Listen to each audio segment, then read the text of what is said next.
New head coach for the New York Giants, John Harbaugh, has set his plans to help make the New York Giants better. But is it the right plan? He said that he wants to first focus on beating the Eagles. Y'all know we're going to talk about that. And then with Mike Lafleur now becoming the head coach of the Arizona Cardinals, we have to ask ourselves, what's the best move at quarterback for the team? And what is the biggest question that we may have for surrounding the Arizona Cardinals? Y'all know we're going to talk about it, break it all down, but you got to hear the music first. Welcome to your number one spot for all NFL news and content, NFL Central.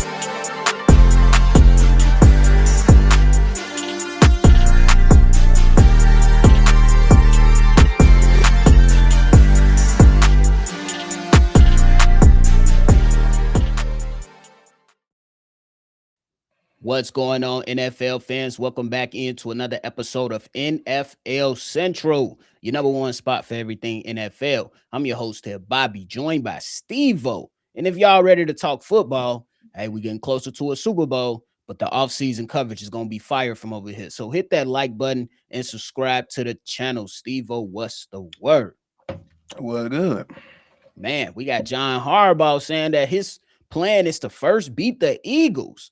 He was on Howard Eskin's show, and he said this: it starts with the Eagles. I mean, let's just be honest about it. The Eagles are defending champs. I remember when my dad would tell us that when Bo Schlimbletcher, excuse me if I butchered that name, took the job at Michigan in 1969, when Michigan was down and Ohio State was the reigning national champion. It was like, we have to beat Ohio State. Everything we do, every decision we make is with Ohio State in mind. And they ended up building a team like Ohio State, and they beat them the very first year. So you got to build a team to beat the Eagles. Yeah, you got to beat the Commanders. You got to beat the Cowboys, but the Eagles are the champs. So we have to build a team to beat the Eagles in everything we do, every practice we have, every film session will be with that in mind. End quote. Very lengthy quote, Steve-O. But how you feeling about that? I mean, it's a good rah-rah speech. It's. I mean, I get what he's trying to say, but it's some little other details. I feel like with this whole organization, like y'all not ready yet. Y'all still not ready. Like y'all got some fundamental pieces y'all can work with. Y'all got a potential franchise quarterback on your hands that you got to confirm is that guy. I feel like that's the first thing you need to do. The first thing you need to do is convince your damn quarterback that he ain't no damn running back. Second of all, you need to surround some more weapons around this quarterback and make sure you satisfy the ego of your star wide receiver because he's been disgruntled ever since he came up in here. Second of all, do we know do we even know the entirety of the staff yet? No, not the entirety yet. Fuck is you talking about beating anybody yet and your team not even together?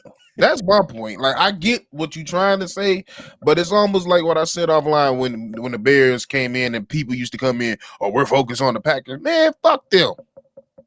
Yeah, we gotta play them eventually, but yeah, you can't even I can't even trust your ass to beat the goddamn Browns at the moment. So what am I worried about the Packers and everybody else? Y'all won how many games this year? 4, 5, Yeah, 6? 2. Well, I'm giving you more credit. I'm giving you more credit. So that's my point. Like, it's way more things on a staff base, organization base, and most importantly, the roster base. It's so many other things y'all need to be focused on this offseason, then coming in trying to rah-rah the whole goddamn Giants nation. The Giants, quite frankly, I don't give a fuck. The Giants nation don't give a damn. Because they ain't been close to the Eagles. Once they get close to the Eagles, then you can start saying that shit. When for instance, with the Bears, when we start getting close to when it was actual threat on the rise, that's when we start talking that shit. That's when you can start having that mindset switch. But it's way too many little minute things y'all got else to worry about other than the Eagles, in my opinion. Understood. I'm on the other side of this one, Steve-O. I think that it's a good benchmark to set because the success recently within the East has been the Philadelphia Eagles.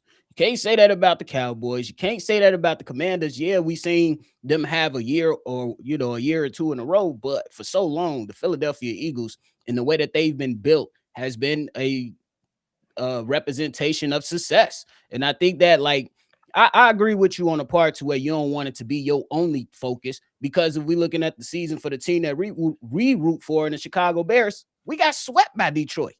Mm-hmm. But guess what?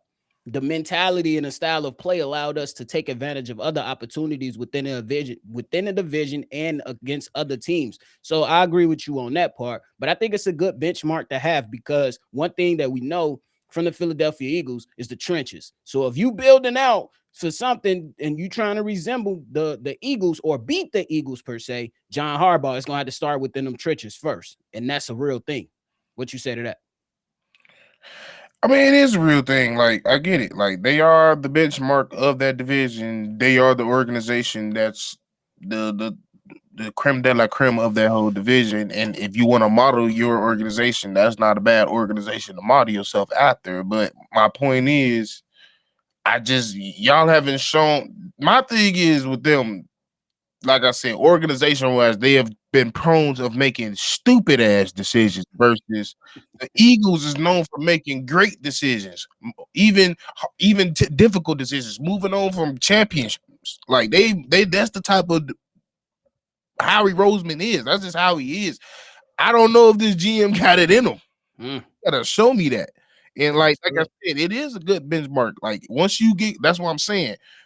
My whole point in my whole soliloquy before was once you get close, then you can have that mindset because you're right there. And when you right there, that means you're showing evidence in the organization and down below that you're trying to change the narrative and you're actually changing things in the infrastructure to be better. I agree with that. I think, yeah, because if we're looking at our own situation, the Chicago Bears, before Ben Johnson arrived, they got themselves a win, like a crazy win over the Packers to end their season previous to the one we just had. Yep. So I agree with that point.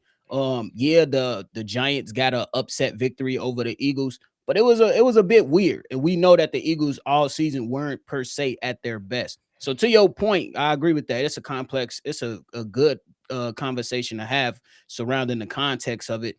And I think one important thing that you said is you need to be looking at yourself first. You need to be looking at yourself first. You got to figure out the staff. You got to figure out other things around on the team when it comes to skill position players. You got to continue to improve your offensive line. And how the hell do you get the best out of the defensive line, who I came into the season was like they about to wreck the whole league?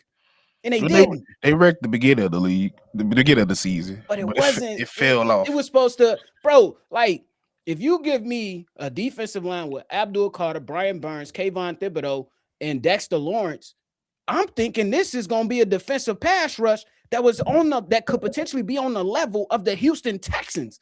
And these guys wasn't even close towards the end of the season, which was crazy to me. Well, I think it's a little different because one, it's two dominant edges over there and some good interior linemen. You got one dominant edge and one elite interior lineman. Fair enough. So I think it's a little different. That the pressure they get is different. And I will argue the secondary in Houston was slightly better than the secondary in New York. I think that's fair. Because, my man's Abdul Carter, to me, had a disappointing season. And I was just about to say, one person on that line didn't hold up their bargain, and that was Abdul Carter. Everybody, for the most part, young and old, on the Houston Texans held up their bargain. And even if they wasn't that talented, they was smacking folks. Agree with that, bro. It's definitely one of those stages to where you be like, hey, man, the Cowboys offense is legit. Like, regardless of how y'all feel about the defense or the team as a whole, the offense is legit. And when Dak Prescott is healthy, they can really cook some shit up. Now, if they patch up some stuff in the defensive side, John Harbaugh, you might have some challenges you got to get through before you start thinking about the Eagles. Real talk. So I agree with that whole point. Washington's still in the division. Exactly. Can they improve? They took a step back. They got money. They got money. Yeah. Can they get back in the thick of things after going all in and then realizing, this team old as hell?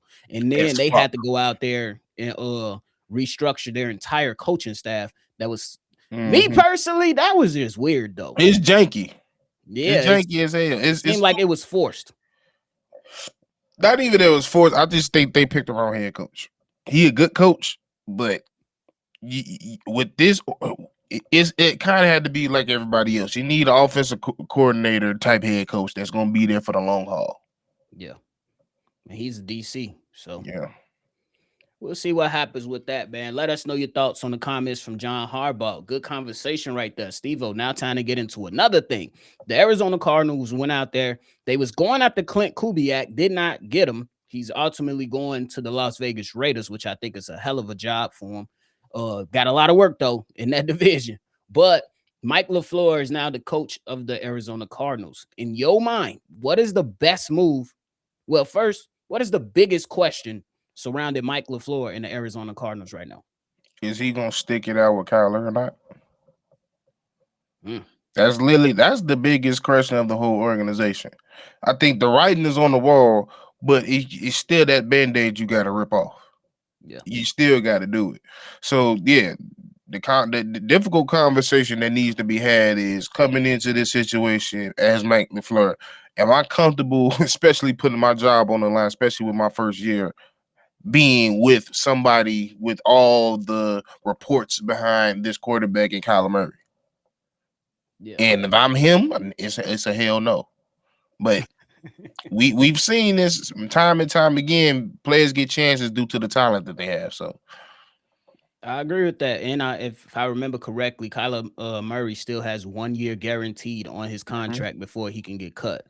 Unless you just go out there and say, to hell with it, screw it, and pull a Sean Payton and say, we don't care how much money we owe you, you're gone. You know what I'm saying? Now, that takes guts. And so far, the Arizona Cardinals, they ain't showed a lot of guts over the last few seasons, constantly dealing with this. I remember they received backlash with Kyler Murray with putting that study clause in his contract, which was crazy that it even leaked. But my biggest question is, I had that, but I'm gonna give another question. Can you compete within this division as a coach from a coaching standpoint? You're in the NFC West. Mike McDonald's in the Super Bowl. Sean McVay, he's going to always be in the conversation to go to the Super Bowl. And Kyle Shanahan just probably had his best coaching year throughout his career in the NFL. Yeah. Can you hang with the big dogs? Look, this is why we like competition. This is why we always say, give somebody a chance to really show who they are. Because, hey, hate to keep going back to the Bears, but Ben Johnson was going into a situation where he had to worry about Matt LaFleur, Dan Campbell, Kevin O'Connell. And in his first season, and Brian Flores. Exactly. In his first season, he said, to hell with y'all. We here. Same thing could be said with Liam Cohen down in Jacksonville. Yeah, D'Amico Ryans down there with the Houston Texans.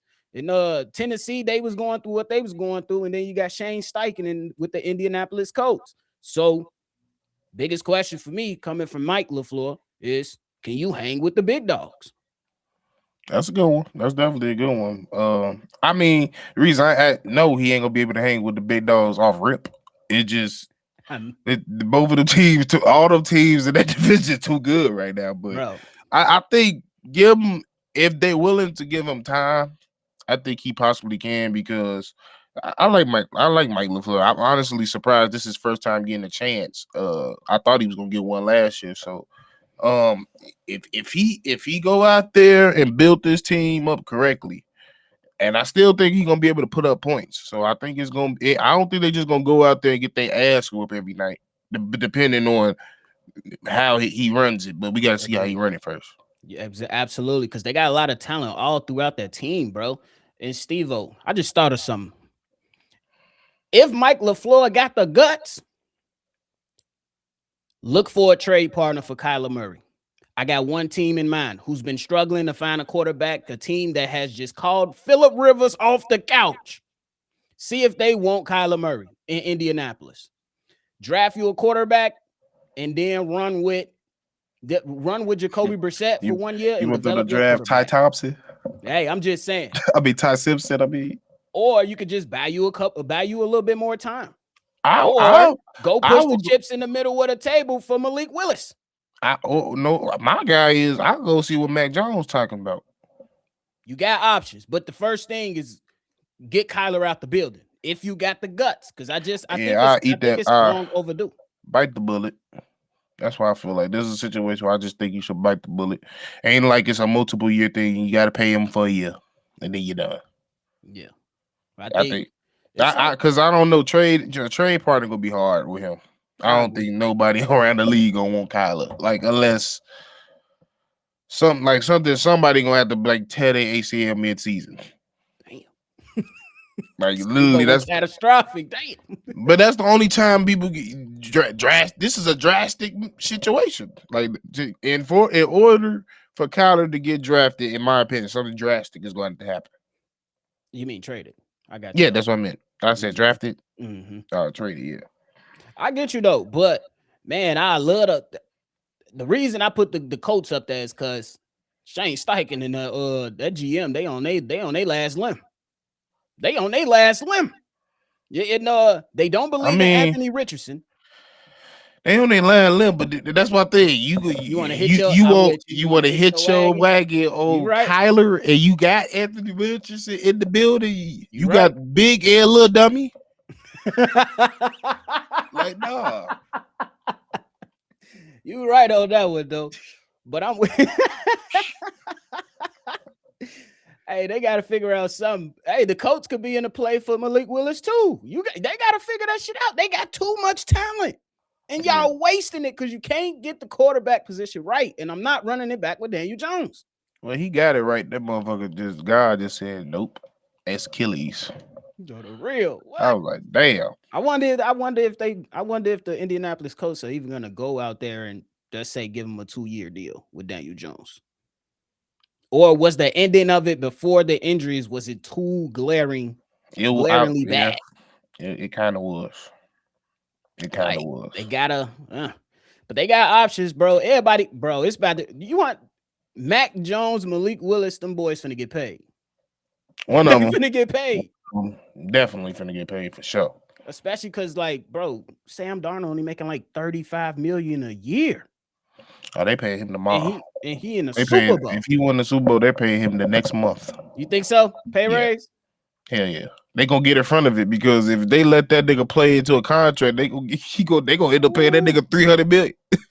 Yeah, I agree with that. So you pay him now, so you ain't gotta pay his ass $300 million. For real, because he only signed a 3-year deal. Shit, go give him a 2-year extension on the back end of that. Exactly.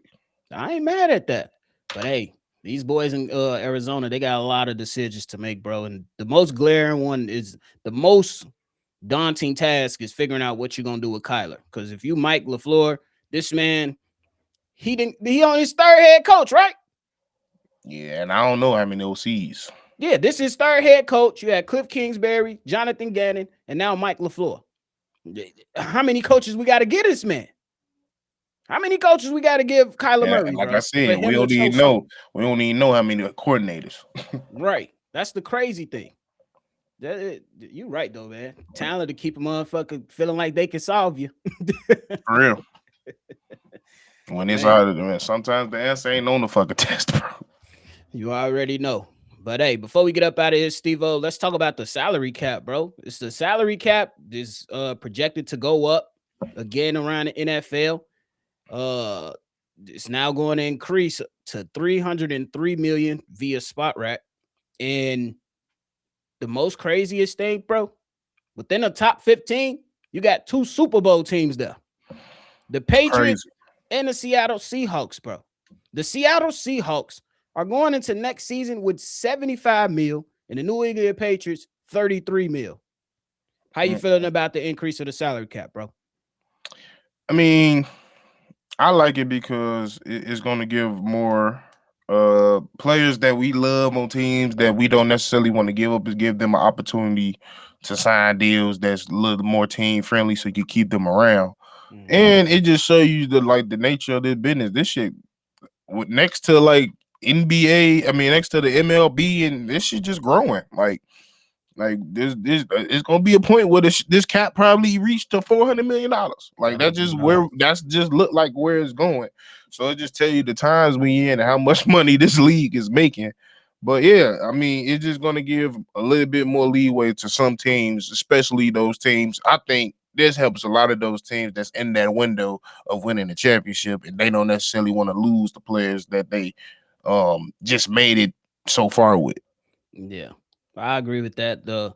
I think that this is an opportunity for the guy, like you said, for teams to go out there and get better and literally in off season. The team at the top is a team. I'm like, hey, they can really turn this around. That's the Tennessee Titans. Almost 100 million in projected salary cap next season. Picking up Robert Saleh and then getting Brian Dable in the building as well. That's a hell of a staff. I think they're gonna do really, really well. Now it's gonna all be about their draft and free agency and see how they be able to maneuver and work this money. I think the Tennessee Titans have a chance to really turn their situation around. Not necessarily saying they'll make the playoffs or anything, but I think they'll be much better if they move correctly this offseason. Yeah, they got to hit on their picks and their signs. They I don't. agree with that. It's There's gonna gonna be be a some lot of wasted opportunities money. out there. Yeah, For sure, because I think Cam Ward got some talent, bro. I think he got some talent.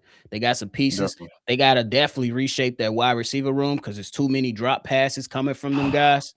Yeah, so there's gonna have to be some moves made over there in Tennessee, but we'll see. Facts. For sure. You got anything left though, bro? Nah, brother. But hey, that is it from us today, y'all, man. We appreciate y'all for tuning in to another episode of NFL Central. Before y'all get up out of here, make sure you hit that like button, subscribe to the channel, and hit that notification bell as well, man. We appreciate y'all. Make sure y'all always love football, and y'all already know we're going to catch y'all on the next one for sure. This has been a presentation of the Breaks